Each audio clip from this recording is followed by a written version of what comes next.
લોકસભાની ચૂંટણી જેમ જેમ નજીક આવી રહી છે તેમ તેમ સમગ્ર દેશભરમાં રાજનીતિનો રંગ માહોલ જામ્યો છે। એવામાં શું છે દરિયાપુરના વિસ્તારના લોકોનો મૂડ આપણે આવો જાણીએ। આપણે પૂછવા માંગીશ કે કેવો મૂડ છે, શું લાગી રહ્યું છે, કોની સરકાર બનતી દેખાય છે?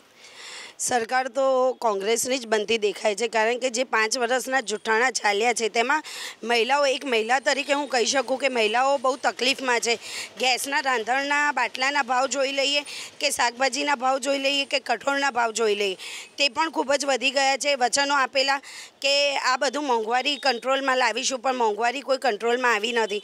તેમજ મહિલાઓની સુરક્ષાને અંગે પણ હું એક પ્રશ્ન કરવા માગું છું કે મહિલાઓની સુરક્ષામાં પણ અત્યારે દેખી શકો છો કે એમના જ નેતાઓના હાથ તો તે રેપ કેસમાં હોય છે અને એમના જ નેતાઓના નામ ખુલે છે અને તેમની સામે કોઈ પગલાં લેવામાં આવતા નથી। તેથી મને તો સ્પષ્ટપણે દેખાઈ રહ્યું છે કે કોંગ્રેસની જ સરકાર આવી જોઈએ કે જેમાં મહિલાઓ પણ સુરક્ષિત રહી શકશે અને જે મોંઘવારી છે, એક ડાંબાનો ખેડૂતોનો પ્રશ્ન હોય કે બેરોજગારીનો પ્રશ્ન હોય કે વિદ્યાર્થીઓનો પ્રશ્ન હોય, તે બધા પ્રશ્નો 60 વર્ષના શાસનમાં કોંગ્રેસની સરકાર દ્વારા કંઈક ને કંઈક અંશે શોર્ટ આઉટ થયેલા હતા અને નજીકના ભવિષ્યમાં પણ જો સરકાર બનશે તો 72,000 જે ઓછી, જે ન્યૂનતમ મર્યાદાવાળા લોકો છે કે જેમની આવક 12,000થી નીચે છે, તેમને દર મહિને લેડીઝના એકાઉન્ટમાં 6,000 આપવાનો એક વચન રાહુલ ગાંધીજીએ આપેલું છે, તો 72,000 પણ વાર્ષિક તે બેંકના એકાઉન્ટમાં આવશે। એટલે અમને તો એવી આશા છે કે કોંગ્રેસની સરકાર બનવી જોઈએ। આપણે પૂછવા માંગીશ કે જે રીતની મોંઘવારી વધી છે, રાંધણ ગેસના બાટલા, એની સામે ભાજપે ઉજ્જવલા યોજના પણ લાવી હતી, શું કહેવા માંગો છો? ઉજ્જવલા યોજના કોઈ લાગુ પડી એવું લાગતું નથી મને તો, કેમ કે જે સબસિડીના વાયદા કરે છે ભાજપ કે દર મહિને એકાઉન્ટમાં રેગ્યુલર રાંધણ ગેસ પર સબસિડી મળશે, એ એકાઉન્ટમાં મળતી નથી। એના માટે બી બેંકમાં ધક્કા ખાવા પડે છે અને જે વાયદા કરે છે એ તો તોડે જ છે, એટલે પ્રોપર તો અમને મળતું જ નથી વળતર। આપની પાસેથી જાણવા માંગીશ કે જે રીતની પેન્શન યોજના અને બધી સરકાર લાવી છે, શું લાગે છે કે સફળ ગઈ છે બધી યોજનાઓ? સફળ તો બધી યોજનાઓ ફેલ ગઈ છે। જે એમને અમૃતા કાર્ડ બી કાઢ્યા, જે હોસ્પિટલમાં હું પોતે એડમિટ થયો તો ત્યાંનો ના પાસ કર્યું, મેં લાખ રૂપિયા ભર્યા ને જે બી ખર્ચો ચાલુ જ છે મારે। આપની પાસેથી આપ જણાવો કે જે રીતની હાલ દરિયાપુરમાં જે વ્યવસ્થા છે, રોડ, પાણી, ગટર, રસ્તા, સુવિધામાં શું ફરક જોવા મળ્યો છે?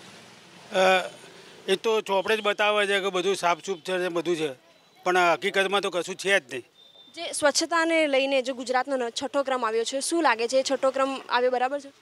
ના, એ તો લાગતું નથી એવું એવો કોઈ ફેરફાર દરિયાપુરમાં નહીં દેખાયો। કોર્પોરેશનમાંથી કેવી રીતની સુવિધાઓ હોય છે, સ્થાનિક કોર્પોરેટરને લઈને આપ શું કહેશો? કોર્પોરેટર તો બધા મહેનત કરે છે અને એ રોડ ને એ બધું બનાવે। અમારા દરિયાપુરમાં જયશ્રીબેન છે, એમને હાલની તારીખમાં બધા રોડ ને એ બધું સુધારો કર્યો છે, ઘણો કર્યો છે એમ। અન્ય જે મહિલા આપણી સાથે મોજૂદ છે એમની પાસેથી જાણીશું। આપ જણાવો કે મહિલા તરીકે સરકાર પાસેથી કેવી અપેક્ષાઓ છે આપની?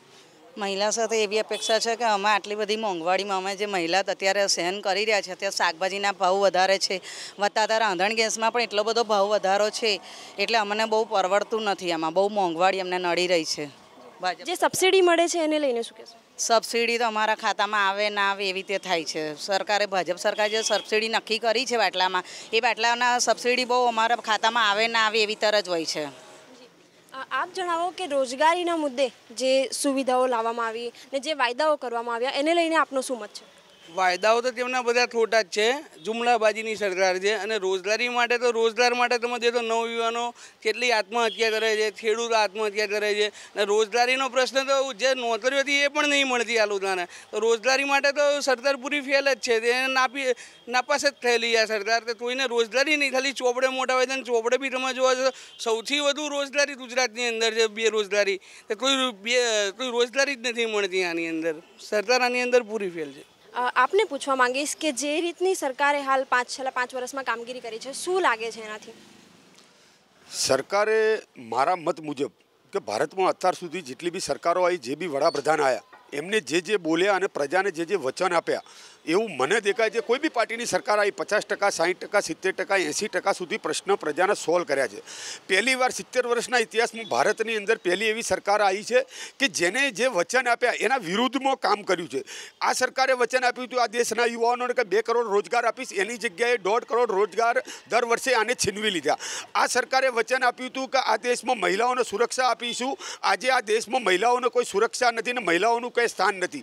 આ સરકારે આ દેશના દેશના વડાપ્રધાને વચન આપ્યું હતું કે અમે સરકારમાં આવીશું તો આ કાળું ધાણું દેશમાંથી લાવી અને દરેક યુવાનના દરેક મહિલાના ખાતામાં અમે 15 લાખ રૂપિયા આપીશું. એની જગ્યાએ આ દેશની જે મહિલાઓ બિચારી પોતાના દીકરાઓ ભણાવવા માટે કે પ્રસંગ કરવા માટે જે 200, 500, 1000, 5000 જે ગોદડાની અંદર રાખ્યા હતા એ બી આ સરકારે લઈ લીધા. એટલે આ સરકારે એવી સરકાર છે 70 વર્ષના દાયકામાં જે બોલી એ તો ના કર્યું પણ ઉલટું વધારે કર્યું છે.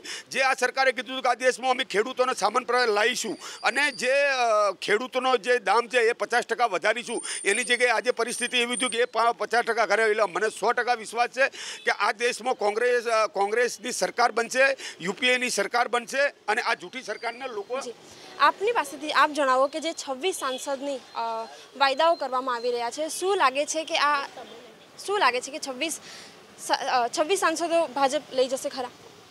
એ તો લઈ જ જશે. આ ભાજપની સરકાર સારા કામ કરી રહી છે ને જે સામે રાહુલ ગાંધી જે વાયદા કરી રહ્યા છે એ કંઈ એટલા વર્ષમાં કોંગ્રેસ કંઈ કરી શકતી નથી તો હવે શું કરશે? એ બિનઅનુભવ વાળો છે ને એના કંઈ વાતનો કંઈ મતલબ નહીં. એ શું કહે છે એને કંઈ ખબર નહીં પડતી. તો એ જે 72,000ની સ્કીમ લાવી છે કે ગરીબોને 20% ગરીબોને આટલા પૈસા મળશે, શું લાગે છે? કંઈ નહીં આપવાના. એટલા વર્ષમાં એ કંઈ નહીં કરી શક્યા તો હવે 72,000થી કોઈ વોટ લઈને કંઈ કરી શકવાના નથી. આ ખાલી વોટ લેવા માટેની સ્કીમ છે, પૈસા કોઈ આપી શકવાના નથી. આપના વિસ્તારના જે સાંસદ છે એમની માટેની આપની શું રાય છે?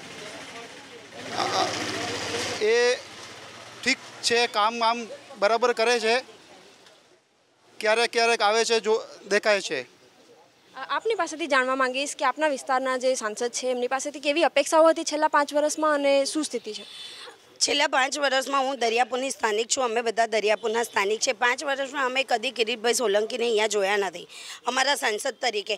અને તેમ છતાં આપણે એમ કહીએ કે તેમણે ક્યાં બજેટ આપ્યું અને કઈ જગ્યાએ બજેટ આપ્યું એ પણ અમને ખબર નથી. જ્યારે ઇલેક્શન ડિક્લેર થયું અને એમનું નામ જ્યારે ચર્ચામાં હતું ત્યારે એ રાઉન્ડ લેવા નીકળ્યા છે અને અહીંયાની પબ્લિકને મળ્યા છે. જ્યારે આ ભાઈ કહી રહ્યા છે એમની રીતે એ સર્વમાન્ય બરાબર છે, પણ અમે કદી સાંસદની કોઈ ગ્રાન્ટ અહીંયા જોઈ નથી, સાંસદને પોતાને જોયા નથી. અને સાંસદ છેલ્લા 2 ટર્મથી અહીંયા ચૂંટાઈ આવે છે. એવું નથી કે લાસ્ટ ટાઈમ છે, પણ કદી અહીંયાની કોઈ જનતાએ એમનો કોઈ લાભ લીધેલો નથી.